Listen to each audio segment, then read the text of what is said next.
ఇంకా రౌండ్ అయ్యారా?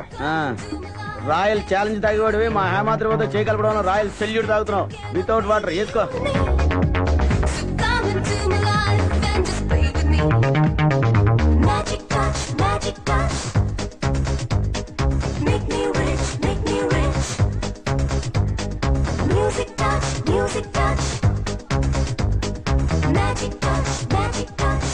Uncle uncle daddy తాత ఎంత బాగా డాన్స్ చేస్తున్నారు చూడు. పోరా.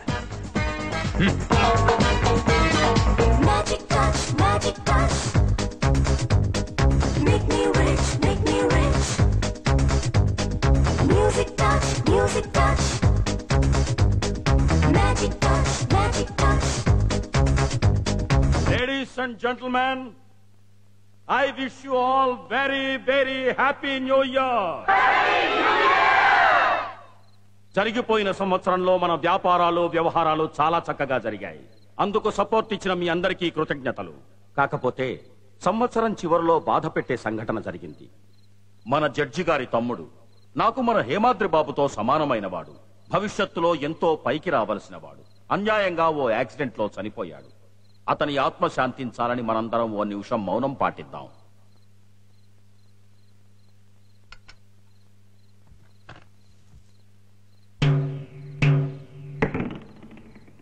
ఆవును చంపి చెప్పులు దానం చేయటం అంటే ఇదే. నా తమ్ముడు ఆత్మశాంతికి ఎవరో ప్రేయర్ చేయక్కర్లేదు. మీరు బాధపడటం వల్ల నిజాలు బయటపడకుండా ఉండవు.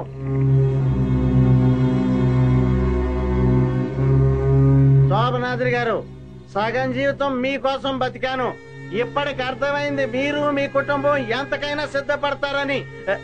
వృత్తికి నేను ఊళ్ళో ఎవరికి శిక్ష వేయాలన్నా మీరు. నా తమ్ముడిది యాక్సిడెంట్ కాదు, ఎవరు చంపారో నాకు తెలుసు. వెళదాం. వెళ్ళటానికి కాకపోతే ఇక్కడ ఉండటానికి వచ్చానా? కానీ నా తమ్ముడిది యాక్సిడెంట్ కాదు, ఎవరు చంపారో నాకు బాగా తెలుసు.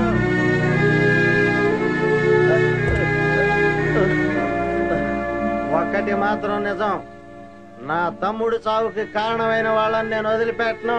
ఉరికంబం ఎక్కించి తీరుతాను.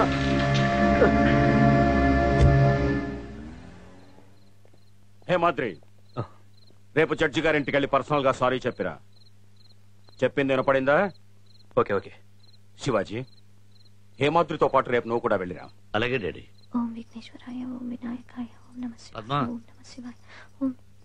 దేవుడికి హారతి మరీ దగ్గరగా ఇచ్చామనుకో, ఆ వేడికాయని జ్వరం వస్తుంది, జాగ్రత్త. శివ శివ, దేవుడితో వేళకోళం ఏంటండి? నేను వేళకోళం వాడింది నీతో. అది సరే, ఇంతకీ ఏమని ముక్కున్నావేంటి? ఇంకే ఉంది, సుమంగళిగా మీ చేతుల్లో కన్ను మూయాలని. ఒకవేళ నేనే నీ ఒళ్ళు పోయాననుకో? శివ శివ, భార్యాభర్తలు అంటారు కాబట్టి ముందు భార్య పోవాలి. మరి మొగుడు పెళ్ళాలని కూడా అంటారు కదా. అబ్బా, మీరన్నిటికీ ఇలాగే మాట్లాడతారు. యాండి, నాదో చిన్న కోరిక. ఇక్కడ బాగోదేమో, బెడ్రూమ్ లో. అది కాదండి. మరి అది యాండి, నిన్న టీవీలో చూశాను, చనిపోయిన వాళ్ళ శరీరాలను తగలపెట్టకుండా ఆస్పత్రికి దానం చేస్తే అవి డాక్టర్ చదివే పిల్లలకి ఎంతగానో ఉపయోగపడతాయట. అంతేకాదు, కళ్ళు కిడ్నీలు లాంటి అవయవాలు కూడా అవసరమైన వాళ్ళకి పనికొస్తాయటండి. ఇంతకీ నువ్వేం చెప్పదలుచుకున్నావే? అది నేను పోయాక నా శరీరాన్ని బూడిదపాలు చేయకుండా ఆస్పత్రికి ఇచ్చారనుకోండి, నేను చచ్చి కూడా ఉపయోగపడినట్టుంటుంది. ఇంకెప్పుడు ఇలాంటి మాటలు మాట్లాడకు. నాకు కోరుకుంది చెప్పనా? ఏంటది? పద్మా, కలిసి ఎలా బ్రతికామో అలాగే కలిసి చావాలని.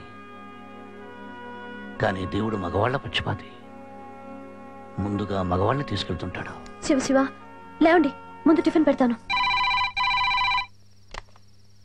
హలో శివాజీ, ఆ ఇంటికి నిన్ను వెంట పెట్టుకు వెళ్ళమంటే ఒంటరిగా వెళ్లిపోయాడు హేమాద్రి. వాడి గురించి నీకు తెలుసు కదా? అర్థమైంది, బయలుదేరుతున్నాను. అరే, నాన్న సిఐడి ఆఫీసర్ కదా, దొంగలు పట్టుకోవడానికి వెళ్తున్నాడు రా. మనం కూడా రహస్యంగా కార్లో వెళ్ళి చూసొద్దామా? అమ్మో, నాకు భయం, నేను రాను. అయితే నేను వెళ్ళొస్తా. ఒరే అన్నయ్య, ఆగరా.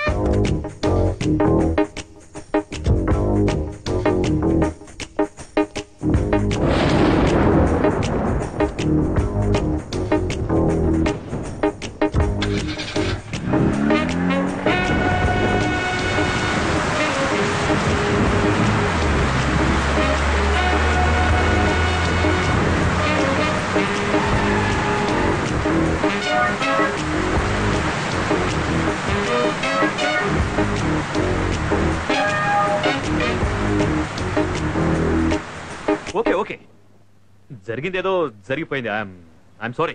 ఏయ్, సారీ అంటే సరిపెట్టుకోవటానికి జరిగింది మర్డర్. నా తమ్ముడు మర్డర్. నిన్ను, నీ మనుషుల్ని, నీ బాబుని ఎన్ని కేసుల నుంచి తప్పించాను విశ్వాసఘాతకులారా. ఏంటో నువ్వు చెప్పేది? విశాల్ నాన్నగారు వెళ్ళి కారులో దాక్కున్నాడు. అవునమ్మా.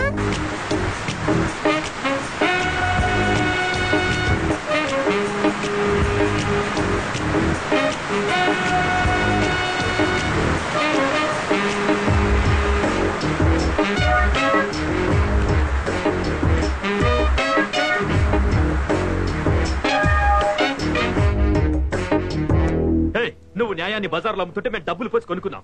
దానికేదో పెద్ద ఉపకారం చేసినట్లు కబుర్లు చెప్తావే. 25 లక్షలు ఇమ్మని నీ తమ్ముడు నన్ను బ్లాక్మెయిల్ చేశాడు. చంపేస్తావా? నా తమ్ముడిని హత్య చేసి నిన్ను వదిలిపెట్టు.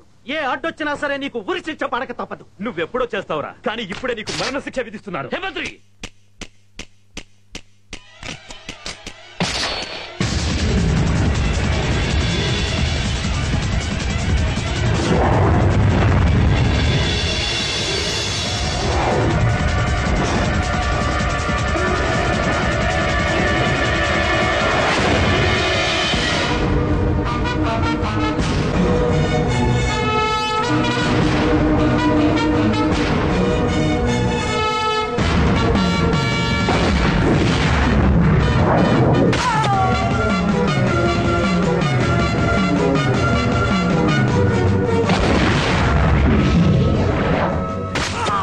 నువ్వు వెళ్ళిపో.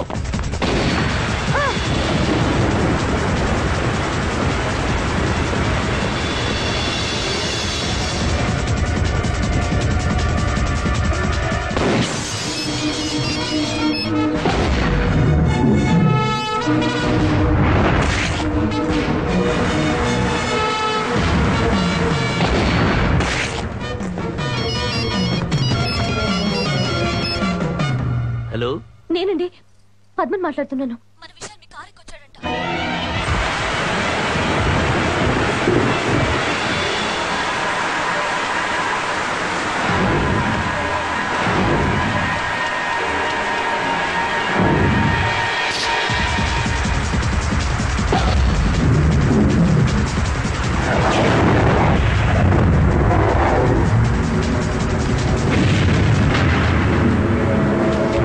హేమాద్రి, వీడు విశాల్ పొరపాటు నా కారులో వచ్చేశాడు.